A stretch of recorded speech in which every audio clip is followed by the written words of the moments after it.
Wala rin 7. Ano ba yun? Ay! Ano na? Ang bawal, tapukin yung mukha mo. Ba't ako ba? Yung mukha niya.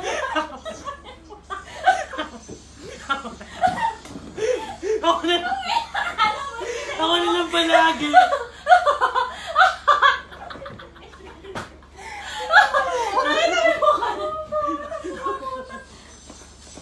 Nag-isip pa ako kung hindi. Ako nga yung apektado eh.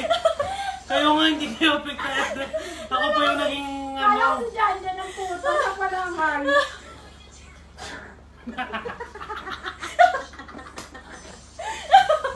Ay, no. Alam mo, walang kaawa mo mga puta. Ako nga yung nakapansin eh. Kung hindi ko nga sinabi, hindi ko nga. Ako po may kasalanan. So, ano? Pangit tayo na naman. Kasya pa ba yung pambayan?